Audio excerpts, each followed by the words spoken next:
अस्सलाम वालेकुम, आदाब। आप देख रहे हैं स्टेट ऑफ ज़रूर। मैं हूं आशिया खान। आज हम बातचीत करेंगे गुज्जर बकरवाल इंटरनेशनल महासभा के प्रेसिडेंट डॉक्टर यूनुस चौधरी जी से। तो हम इनसे आज ख़ास मुलाकात करेंगे। सबसे पहले खैर मकदम है सर आपका। थैंक्स, आप लोगों का शुक्रिया। और यहाँ पे आया आपका शुक्रिया। आज हम इनसे इस चीज़ पे बात करेंगे कि जो इंटरनेशनल गुज्जर महासभा है उसका क्या मिशन विजन रहेगा अपनी कम्युनिटी के लोगों के लिए। अगर इस महासभा को गठित किया गया है तो उसको गठित करने के पीछे क्या रीज़न है। ये जो आज़ादी के बाद कहा जाता है कि डेवलपमेंट हुई थी, लेकिन कुछ जम्मू के अभी भी ऐसे एरियाज़ हैं जहाँ पे दोदी गुजरों की बात कर लें, हम गुज्जर बकरवाल की बात कर लें, हम डेवलपमेंट की बड़े बड़े दावे तो किए गए थे, पर जब ग्राउंड लेवल पर जाके लोगों को देखा गया तो डेवलपमेंट तो दूर दूर तक, पर लोगों के पास ना पानी है ना बिजली है। आज हम उन सब बातों पर चर्चा करने के लिए डॉक्टर यूनुस चौधरी जी से बातचीत करेंगे। जी सर, आपका क्या कहना है जिस तरह से कहा जाता है कि डेवलपमेंट हुई है, जो गुज्जर बकरवाल तबका ले लें, दोदी गुजरों की अगर हम बात ले लें तो वो अपने आप को असहाय महसूस करते हैं। उन्हें ऐसा लगता है कि सब कम्युनिटी की फिर भी कहीं ना कहीं डेवलपमेंट की गई है, एक वही है जिनको उनसे अलग रखा गया है, उनकी डेवलपमेंट नहीं हुई। मैं आपसे मुतफिक हूँ। ये जो बात आपने कही कि सभी कम्युनिटीज़ को डेवलपमेंट कहीं ना कहीं हुई है एक्सेप्ट गुज्जर एंड बकरवाल, इसी चीज़ को लेके ये जो गुज्जर महासभा का संगठन है, ये इंटरनेशनल गुज्जर महासभा, ये इसीलिए बनाई गई है। इसमें जम्मू कश्मीर के लोग भी हैं, हिंदुस्तान की सभी रियासतों के रिप्रेजेंटेशन है और आउट ऑफ कंट्री भी इसमें रिप्रेजेंटेशन है। और इसमें जो इसका चेयरमैन है वो रिटायर्ड फौजी ऑफिसर है और बाकी लोग भी वेल क्वालिफाइड लोग इसमें रिटायर्ड ऑफिसर्स हैं हमारे all through the India, and बाकी भी जो हमारे सोशल एंड पॉलिटिकल रिप्रेजेंटेटिव वो भी हैं। ये प्योरली नॉन पॉलिटिकल है, कोई किसी भी जमात से तल्लुक़ रखे, मगर जब वो इंटरनेशनल महासभा का नाम लेता है तो वो नॉन पॉलिटिकल है, किसी जमात से हमारा कोई कंसर्न नहीं है। हमारा बेसिक एम इसको बनाने का ये था कि जो गुजरों के साथ आज की तारीख़ में रियासत जम्मू और कश्मीर के अंदर, हिमाचल के अंदर, उत्तराखंड के अंदर और दूसरी जगहों पे जो है वो नाइंसाफ़ी हो रही है, बिलखसूस जो हमारे माइग्रेटरी गुजर्स हैं, जैसे जिनको आप वन गुजर्स कहेंगे हिमाचल के अंदर या उत्तराखंड के अंदर, जम्मू कश्मीर के अंदर इनको खाना बदोश गुजर हम कहेंगे, ट्राइब्स कहेंगे, जिसमें दोदी तबका है, बकरवाल है, उनके साथ जो नाइंसाफ़ियाँ हैं। और गुजरों में भी जो हमारे दूर दराज पहाड़ों पे लोग जो बसते हैं, जो बिलो इकनॉमिक लाइन के गुजारा कर रहे हैं, उनके साथ जो ज़्यादतियात हो रही हैं सरकार की तरफ से आज 70 साल के बाद भी जो नाइंसाफ़ियाँ हो रही हैं, उन नाइंसाफ़ियों को उजागर करने के लिए, उनको अरबाब इख्तियार के कानून तक पहुँचाने के लिए ये तंजीम जो है, इस तंजीम को बनाया गया है। बीइंग नॉन पॉलिटिकल, हमारा मकसद सिर्फ नाइंसाफ़ी के ख़िलाफ़ जो है वो आवाज़ उठाना है, और जहाँ पे हक़ नहीं मिल रहा है उसको हक़ दिलवाने की कोशिश करनी है। उसमें अगर गुजर के अलावा किसी दूसरे के साथ भी नाइंसाफ़ी है तो हम उनके लिए भी आवाज़ उठाते हैं और उनके लिए भी हम तैयार हैं, चूँकि हमारा मकसद ये नहीं कि सिर्फ एक ही जगह पर है, मकसद ये है कि जहाँ भी नाइंसाफ़ी है, हाँ हम ये ज़रूर कह सकते हैं कि नाइंसाफ़ियों की लिस्ट को अगर आप देखें तो जम्मू कश्मीर के अंदर आज वाहिद एक कौम जो जम्मू कश्मीर का तीसरा बड़ा तबका है और जो एक तारीख़ी कौम है, आप देखें कि एंशिएंट ट्राइब है ये गुज्जर, हर मज़हब में गुज्जर पाया जाता है, हर मुल्क में गुज्जर पाया जाता है। एर्स्टवाइल इंडिया जो हमारा बर सग़ीर था, हिंदुस्तान, पाकिस्तान, बांग्लादेश, अफ़गानिस्तान, उसके अलावा इससे बाहर भी तुर्की, रूस, हर जगह पे गुज्जर है। मगर हम हुक्मरान भी रहे हैं गुज्जर्स, ऐसी बात नहीं कि गुज्जरों ने हुकूमत नहीं की। हिंदुस्तान के अंदर गुज्जरों की हुकूमत भी रही एक लंबा अरसा तक। Prithviraj Chauhan was the last ruler गुज्जरों का। मगर उसके बाद हालात व वाक़यात ने हमें धकेल के पहाड़ों पर, जंगलों में पहुंचा दिया, और वहाँ हमारे लोगों की मजबूरी थी कि वो लोग पढ़ लिख तो सके नहीं, उनका पेशा बन गया माल मवेशी चलाना, और माल मवेशी का गुजारा जो है वो ये जंगलाती में होता है या इन्हीं पहाड़ों पे होता था। मगर हमारे साथ बदनसीबी ये होगी कि जो भी सरकार आई उसने गुज्जर की वफ़ादारी को नहीं देखा। उसने अगर किसी को पकड़ा तो वो गुज्जर को पकड़ा, चाहे उसका आशियाना गिराया, चाहे उसको जंगल से बेघर किया, चाहे उसको गवर्नमेंट लैंड से बेघर किया, या वो गुज्जर जो 47 में जब पार्टीशन होगी तो पार्टीशन में उधर भी गुज्जर था लाइन ऑफ कंट्रोल पे और इधर भी गुज्जर था, और जो 3 जंगें लड़ी गई उनमें जिन लोगों ने शहादतें दी, जिन लोगों ने कुर्बानियाँ दी, वो भी गुज्जर थे। उनके मज़ार बने, उनके यादगारें बनी, मगर जब मफाद की बात आई तो सरकार, ये बहरी सरकार, इस बात को भूल गई कि ये लोग जो कंट्रोल ऑफ लाइन पर रह रहे हैं, जहाँ 24 घंटे बंदूकों की गूंज हो रही है, स्कूलों में ये नहीं जा पा रहे हैं, मकानों में ये चैन से नहीं रह सकते हैं, रात को सोए होते हैं गोले की जद में आ जाते हैं, बाहर पेशाब के लिए जाते हैं तो गोले की जद में, स्कूल में इनके पीछे जा रहे हैं, तो इनके लिए कोई जामे पॉलिसी बना लें, इन खानाबदोशों के लिए बना लें कि ये लोग हमें जो है हमारी इसी जम्मू कश्मीर का एक हिस्सा है और ये भी यहाँ के बुनियादी शेर ही हैं। इनको भी तमाम फंडामेंटल राइट्स जो सरकार ने, कॉन्स्टिट्यूशन ने हमें दिए हैं, वो सारे राइट्स ये भी इंजॉय कर सकते हैं। मगर आप खुद अंदाज़ा लगाइए कि एक ट्राइब का आदमी, एक माइग्रेटरी ट्राइब का आदमी जो पीर पंजाल को क्रॉस कर रहा है और बारिश में बर्फ़ पड़ जाती है तो उसका माल मवेशी वहाँ मर जाता है, वहाँ उसके लिए सरकार के पास क्या स्कीम है कि उसको कैसे बेनिफिट दे रही है? वो वहाँ से क्या सरकार के डीसी के आके उन लोगों के दफ्तरों के चक्कर काटेगा या अपने माल मवेशी को लेकर आगे जाएगा? नेचुरली वो आगे जाएगा, उसको कोई स्कीम नहीं है। वहाँ पे हेल्थ प्रॉब्लम हो जाती है, किसी को हार्ट अटैक हो जाता है, किसी की डिलीवरी हो जाती है, सरकार की तरफ से क्या सहूलत है? वहाँ बच्चों की तालीम के लिए सरकार ने क्या सोचा है? वहाँ सीजनल स्कूल दिए थे, मोबाइल स्कूल दिए थे, वो भी वापस कर लिए।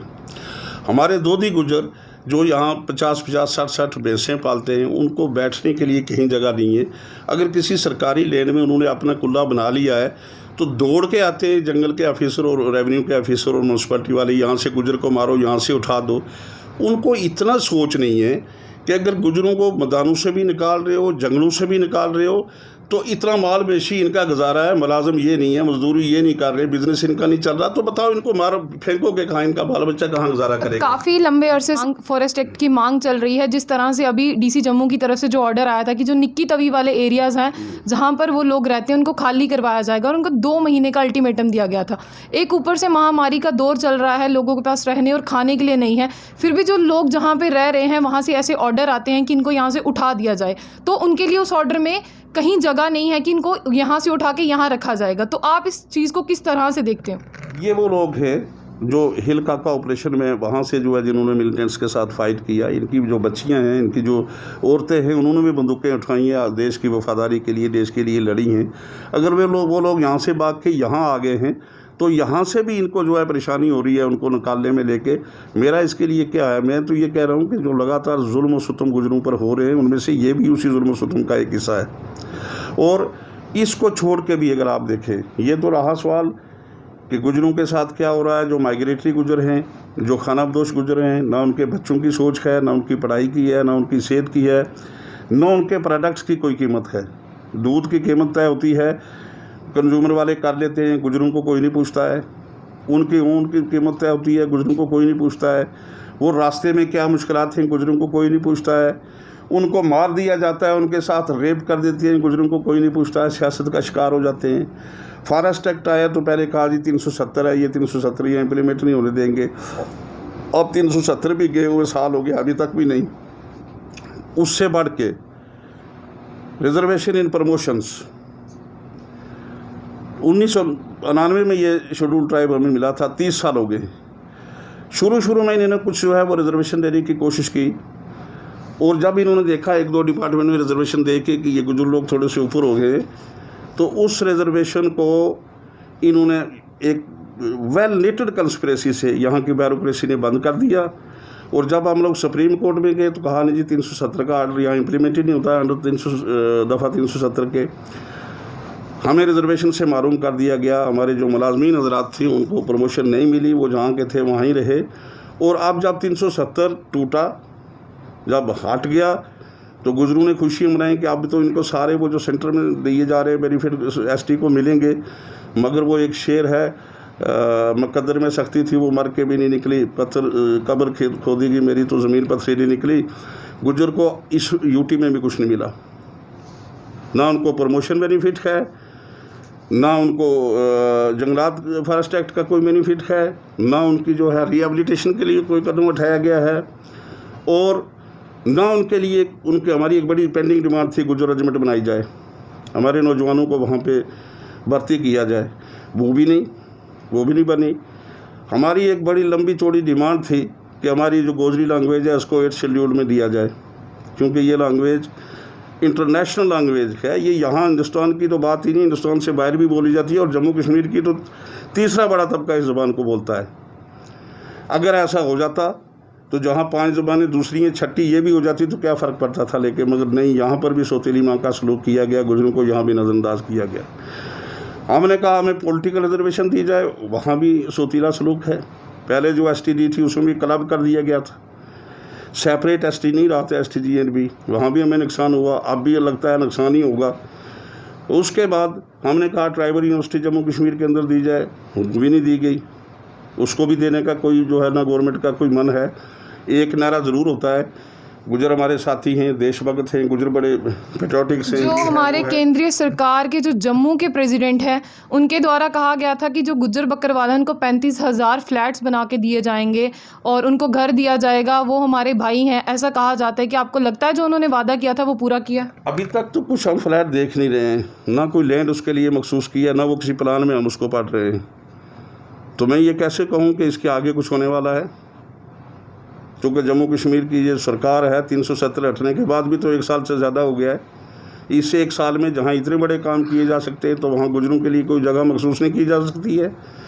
वहाँ उनके नौजवान जो बेरोज़गार हैं उनके लिए, अगर वो पढ़े लिखे नहीं हैं तो कम अज़ कम उनके लिए इंटरेस्ट फ्री लोन्स तो करो, उनको यूनिट्स इस्टेब्लिश करके दो, small unit, big unit, interest free उनको लोन दे दो, चलो उससे कमाएंगे, उसके बाद आस्ता आस्ता वापस करेंगे, इंटरेस्ट वेव ऑफ कर दो। इतना भी नहीं सरकार कर रही तो फ्लैट कहाँ से देगी।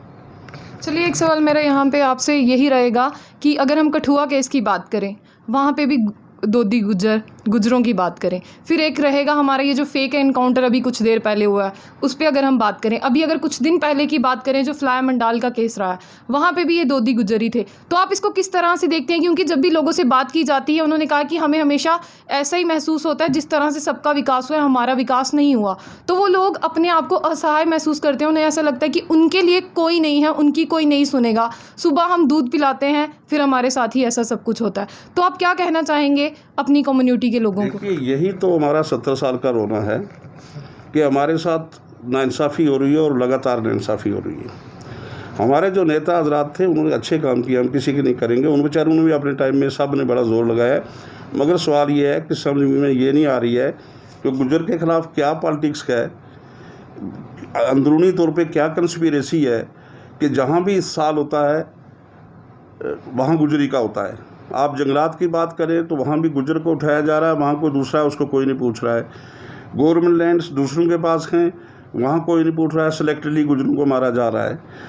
मर्डर होता है तो गुजर होता है, कोरोना भी उसी को डिक्लेयर किया जाता है, दूध भी उसी को लिया जाता है, मारा भी उसी को जाता है। यही बातें तो हमारी समझ में नहीं आ रही हैं, यही तो आवाज़ है जो हम उठा रहे हैं कि कहीं न कहीं से सरकार तक हमारी ये आवाज़ पहुँचे और हो सकता है सरकार की नींद जो है थोड़ी सी खुले और वो देखे कि ये भी कम अज़ कम इंसान हैं।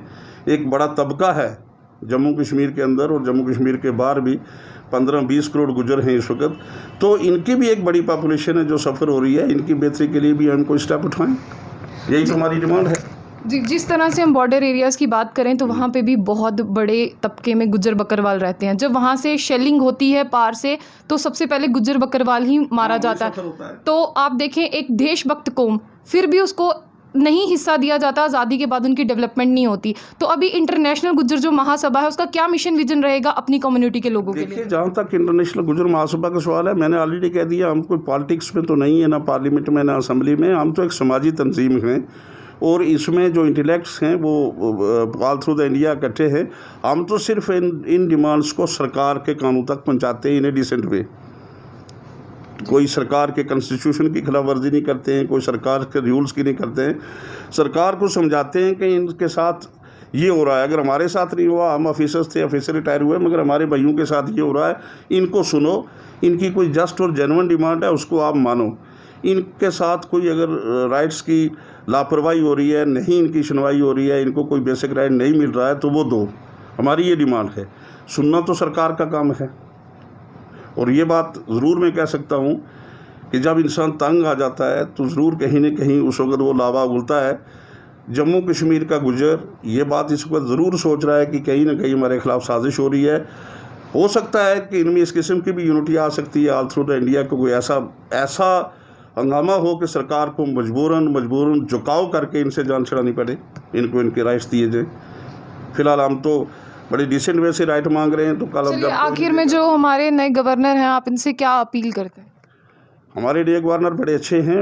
हमने जहाँ तक उनको देखा है वो इंटरेस्टेड हैं कि लोगों के काम हों। वो जाते हैं, पब्लिक में जाते हैं, उन्होंने ग्रीवेंसेस सेल बनाए हैं, उन्होंने ऑफिसरों को खींचा है, भाई काम करो लोगों के, ये अच्छी बात है। हमने भी उन्हें मेमोरेंडम दिए हैं, ठीक। हमने भी उनसे अपनी ग्रीवेंसेस जो हैं वो बता दिए हैं। रिजर्वेशन की ग्रीवेंसेस है, रिजर्वेशन इन प्रमोशन की है, पॉलिटिकल रिजर्वेशन है, फॉरेस्ट एक्ट है, गुजर एग्रीमेंट है, permanent settlement of Dodhi Gujjars and Bakarwal Gujjars है, वगैरह वगैरह सब चीज़ें हमने उन तक बताई हैं। वी होप कि हमारे जो अनएम्प्लॉयमेंट है गुजरों में, उसके लिए जो हमने बात की कि भाई यहाँ पर जो है वो इंटरेस्ट फ्री हमें लोन्स दिए जाएँ, हमारे कारोबार डेवलप करके दिए जाएँ। हमें यकीन है कि गवर्नर साहब यहाँ की तीसरी बड़ी पॉपुलेशन जो सही सर्वे ना होने की वजह से 11 या 12 लाख कही जाती है, क्योंकि जब सर्वे होता है तो ये लोग पहाड़ों पे कहाँ से कहाँ होते हैं। अगर इसका रीसर्वे किया जाए तो ये 25 और 30 लाख है। हमें अफसोस है कि हमें जब रिहेबिलिटेशन ये जो बैकवर्ड कमीशन बना तो किसी गुजर को उसका मेंबर नहीं रखा गया, कोई गुजर एडवाइज़र नहीं है इतनी बड़ी कम्युनिटी में। मगर हम इस गवर्नर से ये यकीन रखते हैं और ये हम उम्मीद रखते हैं, तवक्का रखते हैं कि वो पॉलिटिक्स में भी रहे हैं और वो लोगों की भावनाओं को जानते हैं। वो इस तीसरी बड़ी स्टेट की जो तीसरी बड़ी इकाई है और देशभक्त भी है, इसको जस्ट नज़रअंदाज नहीं करेंगे, बल्कि कहीं ना कहीं इनके ज़ार हालात पे सोचेंगे और इनकी रिहेबिलिटेशन के लिए और उनके लास्ट जो हकूक़ हैं उनके लिए कुछ करेंगे। हमें इनसे तवक्का है। जी शुक्रिया। ये थे हमारे साथ इंटरनेशनल गुज्जर महासभा के प्रेसिडेंट डॉक्टर यूनुस चौधरी जी। जिस तरह से आज हमारी इनसे बातचीत हुई, जो हमारे गवर्नर हैं उन बहुत सी होप है इनको, और जो इन्होंने बताया कि जो इंटरनेशनल गुज्जर महासभा है वो किसी भी पॉलिटिकल पार्टी से लिंक्ड नहीं है, तो इन्होंने भी यही उम्मीद की है जो हमारे नए गवर्नर हैं वो इनकी मांगों को सुने और जो इनकी कम्युनिटी है गुज्जर बकरवाल और दोदी गुज्जर, उनको अपलिफ्ट करने की ओर ध्यान दें, क्योंकि कहीं ना कहीं वो अपने आप को अभी भी डेवलपमेंट के तौर पर उतने डेवलप नहीं पाते हैं। तो ऐसे ही और भी अपडेट्स के लिए जुड़े रहिए स्टेट ऑब्जर्वर के साथ।